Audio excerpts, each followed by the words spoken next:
Hey everybody, Roger Levin here with your Practice Production Pearl of the Week. This is part two of my two-part series in these training pearls on how to introduce a new service into your practice to maximize production and profitability.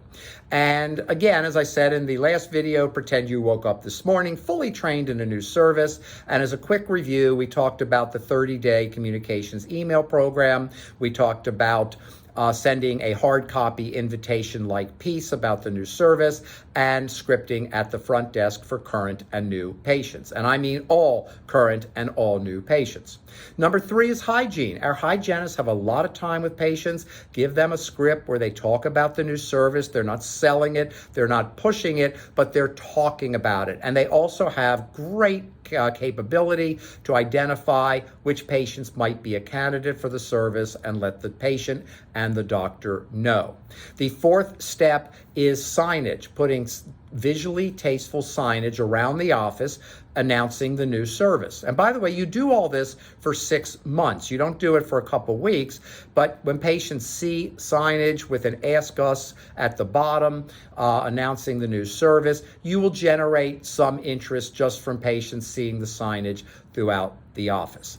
And then lastly, you keep the program going. In a couple months, you have another email in your 30-day campaign updating them on the benefits of the service, who's using the service, how it's going. You keep talking about it when patients come in. You talk about it on the phone. So those were numbers 4, 5, and 6. Number 4 is the hygienist. Number 5 is the signage. And number 6 is keep the program going.